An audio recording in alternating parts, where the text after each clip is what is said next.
کہ اگر کوئی شخص دنیاوی اعتبار سے تم سے کمتر ہو، توجہ چاہوں گا، آپ ارب پتی ہیں، 500 آپ کے پاس ملازم ہیں، ظاہر سی بات ہے کہ آپ کے سامنے ان کی کوئی حیثیت نہیں، نوکر ہے، ملازم ہے۔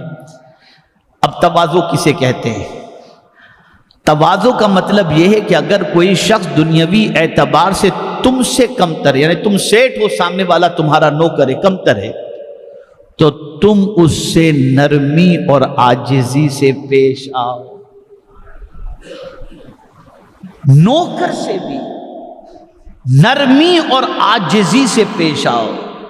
یہ کبھی نہ سوچنا کہ میں سیٹھ ہوں اور یہ نوکر، جسے پروردگار نے مالک کونین بنا کر کے بھیجا ہے، وہ مصطفیٰ جان رحمت صلی اللہ علیہ وسلم کبھی اپنے خادموں کو خادم سمجھے ہی نہیں، بلکہ خادموں کو انسان ہی سمجھا۔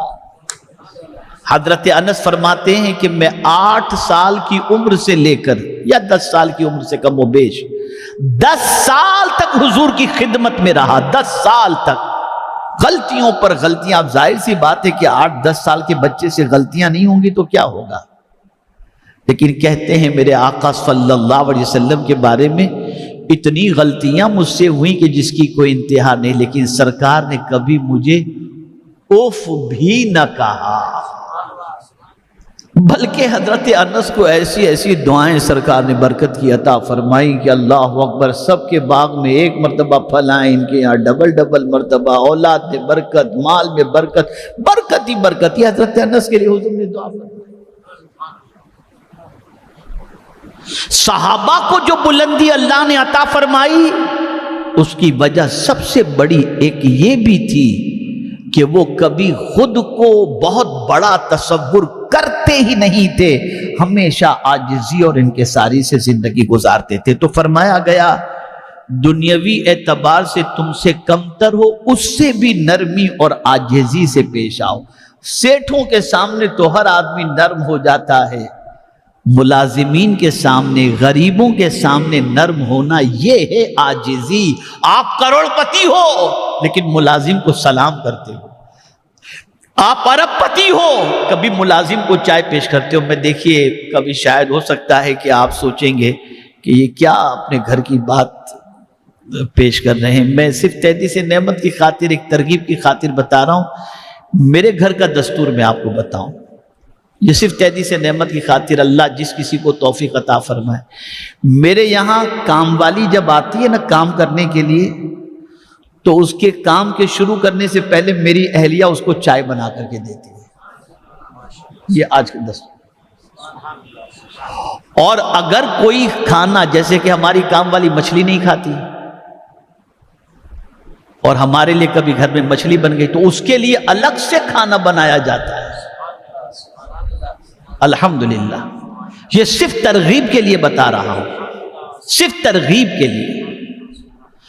یاد رکھیں، اگر ہم چاہیں کہ جلال دکھا کر، بڑا پن دکھا کر ہم اللہ عز و جل کی بارگاہ میں عزت حاصل کریں تو نہیں، اللہ نے بڑا پن عطا فرمایا ہے تو عاجزی اختیار کرو، کسی کو حقیر، ان شارٹ یہ سمجھو، کسی کو حقیر نہ سمجھو، اس لیے کہ وہ بھی اللہ کا بندہ ہے اور تم بھی اللہ کے بندے ہو۔ تو فرماتے عاجزی سے پیش آؤ، تاکہ ظاہر ہو جائے کہ تم دولت یا رتبے کی بنیاد پر خود کو بڑا نہیں سمجھتے۔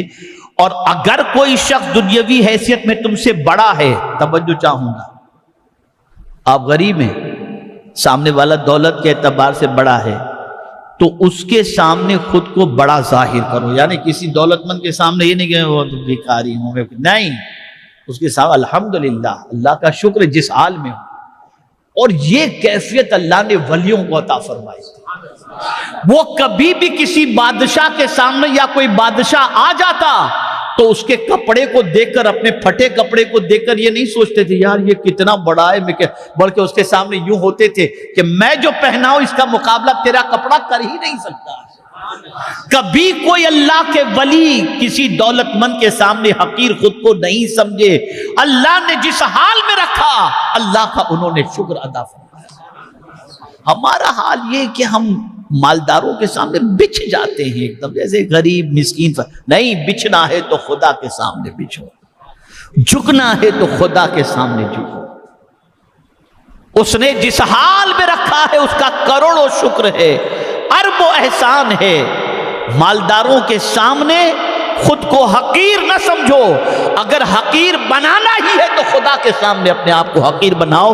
اور جب کوئی خدا کے سامنے اپنے آپ کو حقیر اور عاجز اور منکسر بنا دیتا ہے تو اللہ تعالیٰ اسے عزت عطا فرماتا ہے. مطلب یہ نہیں کہ آپ کسی مالدار کے سامنے یوں اکڑ کے رہو، نہیں، آپ مالدار سے بھی حسن سلوک سے پیش آؤ. اگر کوئی عہدے میں بڑا ہے اس کے رتبے کا خیال بھی کرو، یہ بھی حدیث مبارکہ میں ہے.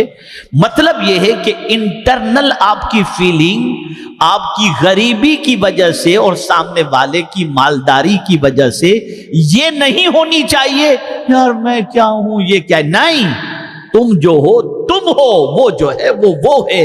تمہیں اللہ نے نہیں دیا، اسے اللہ نے دیا ہے. دینے والی ذات اسی کی ہے. تمہیں بچھنا ہے تو خدا کے سامنے بچھ جاؤ، اس لیے کہ کوئی بھی مالدار بڑا نہیں ہے. تم پیدا ہوئے تو تمہارے کانوں میں آواز پہنچا دی گئی، اللہ اکبر، اللہ سب سے بڑا ہے. بچھو اس کے سامنے. حضرت حسن بصری رحمت اللہ تعالی علیہ فرماتے ہیں،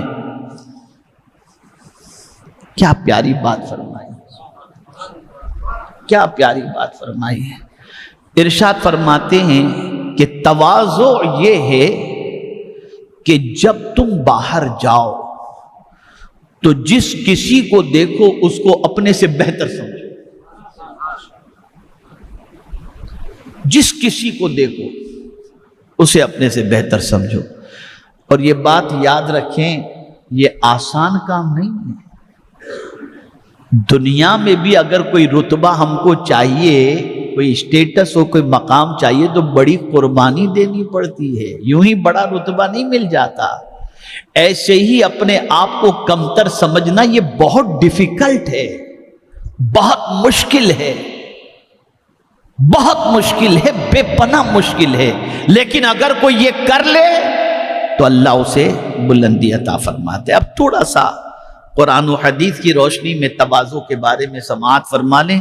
ٹاپک بڑا لمبا ہے لیکن میں چاہوں گا کہ اسی ٹاپک پر تھوڑا سا آپ کو ڈیپ میں سمجھا دوں تاکہ کچھ چینجز اپنے اندر آپ لانے کی کوشش کریں. پہلی چیز آپ یاد رکھیں، کبھی یہ نہ سوچیں کہ میرا نوکر پہلے مجھے سلام کرے. ہمیشہ کوشش کریں کہ نوکر کو پہلے آپ سلام کریں. یہ بہت ایزی فارمولا آپ کو بتاتا ہوں. کبھی کوئی امیر یہ نہ سوچے کہ غریب مجھے سلام کرے. ہر امیر یہ سوچے میں پہلے غریب کو سلام کروں. کوئی یہ نہ سوچے کہ یہ مسجد کا خادم ہے، اس کی کیا حیثیت. بے تے سے بات نہیں کرنا، رسپیکٹ سے بات کرو، اچھی طریقے سے بات کرو. اور سب سے اہم بات، کھانے کے لیے جب بیٹھو تو صرف مالداروں کے ساتھ ہی نہ بیٹھو، کچھ ایسے غریب کو بھی اپنے ساتھ لے کر کے بیٹھو جو آپ کے ساتھ بیٹھ کر کھانے میں اپنی عزت سمجھے اور آپ کے ساتھ کھا کر نکلے تو آپ کو دعائیں یوں دے کہ میں تو ان کے قریب بیٹھنے کے لائق نہیں تھا، لیکن اتنے بڑے ہو کر انہوں نے مجھے یہ عزت عطا فرمائی. تو مولا کو پیار آ جاتا ہے، تھوڑی سی بڑائی پر تو نے میرے غریب بندے کو عزت عطا فرمائی، میں سب سے بڑا ہوں، تو جب اس کو عزت عطا کرتا ہے تو میں بھی تجھے عزت عطا کر دیتا ہوں. یہ ہے پالیسی.